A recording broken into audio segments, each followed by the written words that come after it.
Alors, il est toujours intéressant dans tout système d'être au début d'une tendance de façon à pouvoir la travailler au maximum.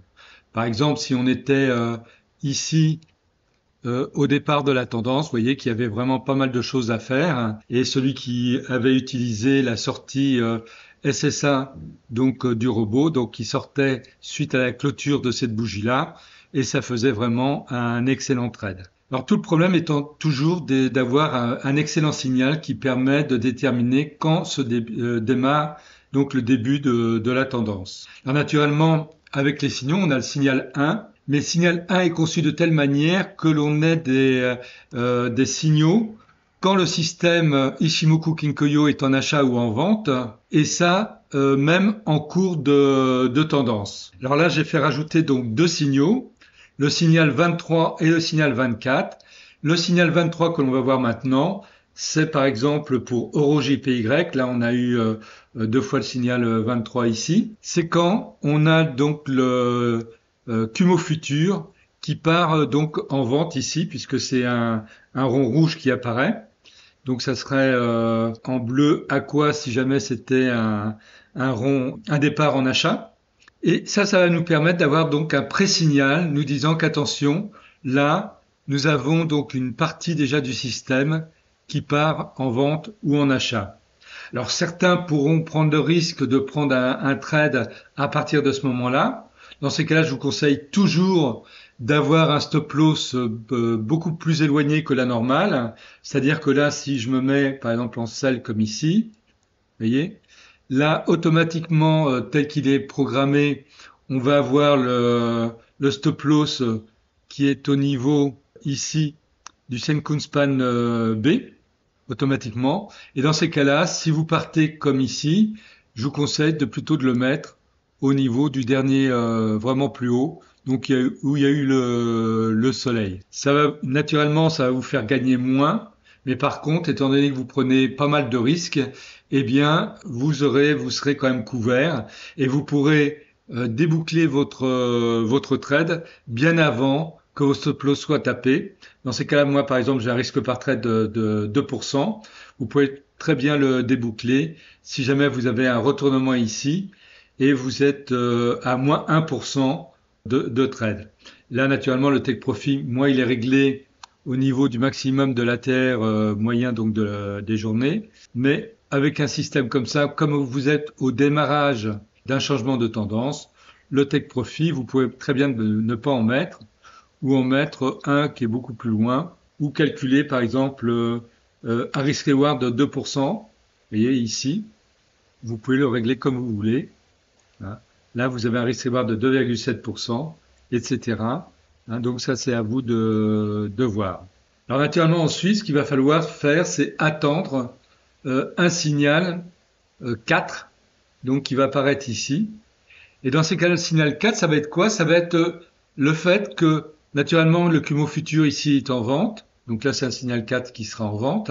Vous devrez avoir donc le Tenkan-sen inférieur au Kijun-sen, le Shinko-span inférieur aux bougies, et les bougies clôturant en dessous, donc le Kumo ici, pour avoir donc un signal 4. Alors, il est possible de régler le paramétrage au niveau de sa sensibilité de ce signal-là, c'est-à-dire que déterminer, par exemple, qu'on est intéressé par ce signal à condition qu'il n'y ait pas plus de tant de bougies de passer. Donc là, en dessous le paragraphe, le chapitre des news, vous avez des nouveaux paramètres. C'est marqué Ishimoku. Et là, vous avez Ishi SSA cross SSB, loop back. Donc ça veut dire que lui il va regarder. Alors là, il est paramétré à 10 par exemple. Ça va demander donc au robot de s'intéresser à ces changements de tendance-là, à condition qu'il n'y ait pas plus de 10 bougies au niveau du renversement ici du Kumo futur. Ici, il y a un réglage si on veut au niveau du SSA. Pour le Kumo futur, donc c'est 26, ça c'est le réglage normal, mais on peut très bien le changer si on veut. Donc voilà au niveau des paramètres. N'oubliez pas que quand vous changez les paramètres, vous devez faire un scanning, vous cliquez sur scanner, bien entendu, je vous le rappelle, hein, ça c'est vraiment important pour que ça soit pris en compte. Bon, là, nous avons eu donc le premier signal 24. Donc là, les conditions sont réunies, les cours sont en dessous le Kumo. Donc, si on veut, on peut effectuer un trade. Donc là, moi, je vais en effectuer un. Vous montrer. Voilà. Alors là, moi, je vais laisser le stop loss au niveau du SSB ici, puisqu'on est dans de bonnes conditions. Donc, normalement, ça devrait être bon. Nous avons également le Kinjun Pan qui est ici. Euh, donc, normalement, c'est bon. Je pense que là, je vais pouvoir faire un trade. Vous voyez, c'est pas compliqué. Donc là, en risk reward, j'ai 4%. Donc là, je le règle, hein. Ouais, à ce niveau-là, ça devrait être pas mal. Si je me mets ici, oui, l'intérêt avec le système Ishimoku Kinkoyo, c'est que vous avez des parties qui sont horizontales. Ça, ce sont des supports ou des résistances. Donc, on peut toujours s'en servir pour avoir un take profit valable. Donc là, on est vendredi. Vendredi, donc bah, je vais voir ce que ça va donner. Donc là, ça me fait 2,9%. J'ai un risk reward de 1,4 simplement. Voilà, c'est juste pour vous montrer hein, ce que ça donne. Alors là, c'est en train de scanner, donc pour l'instant, je passe pas d'ordre. De toute façon, le robot ne prendra pas d'ordre tant il y a le scanning en cours ici. Donc voilà. Maintenant, je peux prendre un ordre. Donc voilà. Tac. Ordre sell, oui. Voilà. L'ordre, il est passé. Alors, vous voyez que moi j'avais mis donc enfin le Romo avait mis un stop loss ici et en réalité il est légèrement au-dessus. Pourquoi? Parce qu'il tient compte du spread automatiquement hein, quand ça va déboucler. Si tenait pas compte du spread, si le stop loss est exactement ici, eh bien en fin de compte, ça voudrait dire que les cours devraient être légèrement en dessous de position du second span B pour le déboucler. Donc là, ça permet vraiment d'avoir un excellent stop loss bien positionné. Et j'enlève ça, voilà. Donc voilà, maintenant après il reste à laisser courir le trade en espérant qu'il n'y ait pas de retournement de tendance. Alors là, ce qu'il faut savoir, c'est que donc moi j'ai une recommandation donc ici au niveau Euro JPY, ça c'est important. J'ai une force négative de 213 actuellement. J'ai une reprise de Tenken-sen Kijun-sen ici, en H1, qui est intéressante. Et donc, euro, c'est ici. Euro, c'est négatif, à moins 32. Et JPY, c'est la devise la plus positive actuellement à l'heure où je fais cette vidéo. Donc, il y a quand même pas mal de points positifs. Alors, aujourd'hui, c'est une journée, donc on est vendredi. Il n'y a pas du tout de nouvelles économiques hein, pour impacter le forex. Vous voyez, j'ai démarré ici. Les cours sont remontés jusqu'ici, jusqu'au Kijun-sen. Et puis, ils sont redescendus. Ça fait des va-et-vient. C'est monté jusqu'à 1,6%. Là, je suis à 0,7% actuellement. Ça va, ça vient. C'est pas évident du tout. Moi, j'ai mis un objectif à 2%. Donc, on va voir ce que ça va donner. Ça va être Basket Manager qui va clôturer tous mes trades d'un coup, ou alors, ça va pas clôturer du tout. Je vais voir ça, comme on est vendredi.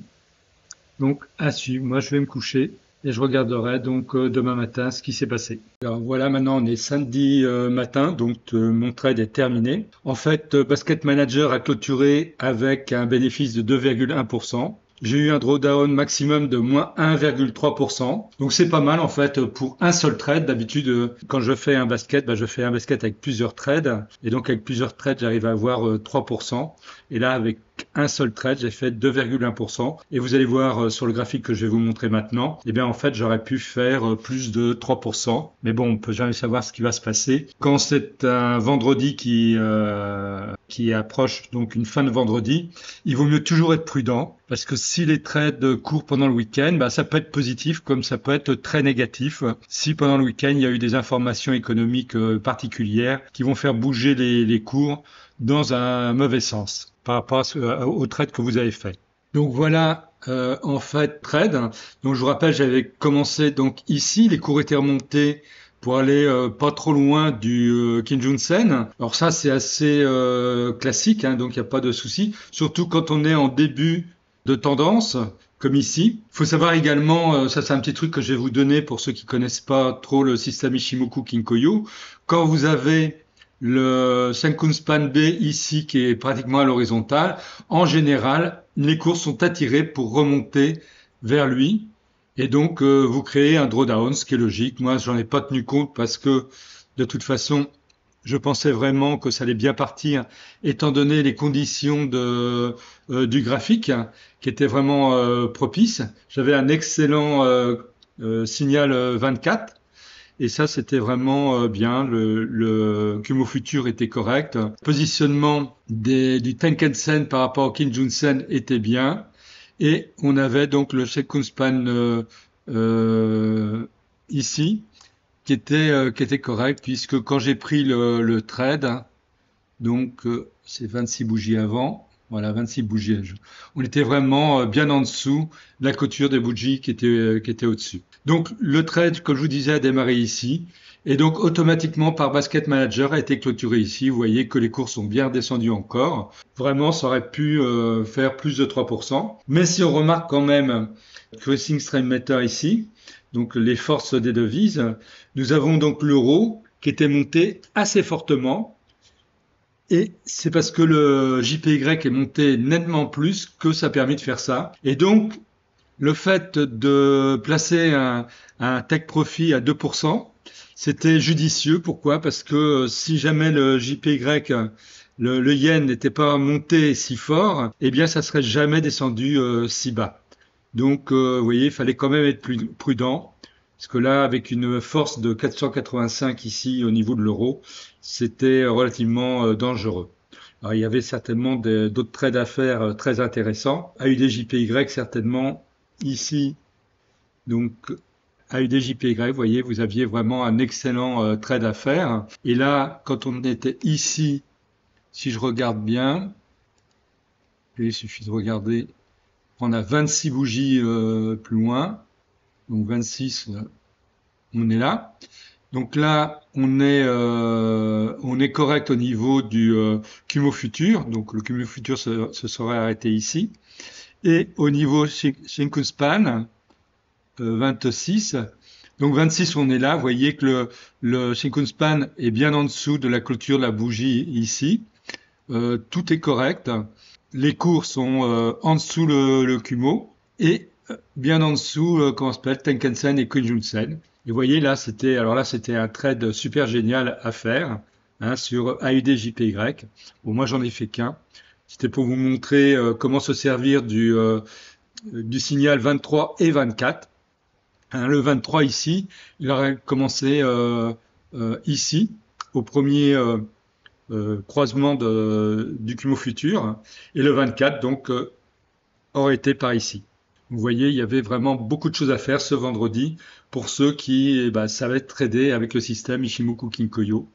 Et naturellement, c'est nettement plus simple si on a les signaux 23 et 24. Alors je vous rappelle que actuellement jusqu'à la semaine prochaine, donc qu'au 15 septembre, donc mon éditeur a décidé de prolonger le prix de lancement pour le robot TFL Pro, TFL Pro. Donc, si jamais vous voulez encore en profiter, vous ne l'avez pas fait, vous pouvez utiliser le coupon TFL Pro 50. Et si vous possédez déjà le robot EATFL, n'oubliez pas de me contacter directement à mon adresse email forextradingcoaching@gmail.com pour demander un coupon spécial qui vous permettra d'avoir 75% de réduction donc sur le prix du robot. Vous avez ici l'adresse de la boutique Esprit Argent. Et une dernière chose, comme vous êtes aussi assez nombreux à posséder le robot EATFL Pro, mais ne pas posséder la formation Ichimoku Kinkoyo, je vous rappelle que maintenant, grâce aux signaux 23 et 24, nous avons sur 24 signaux, on en a 11 qui sont dédiés au système Ichimoku Kinkoyo.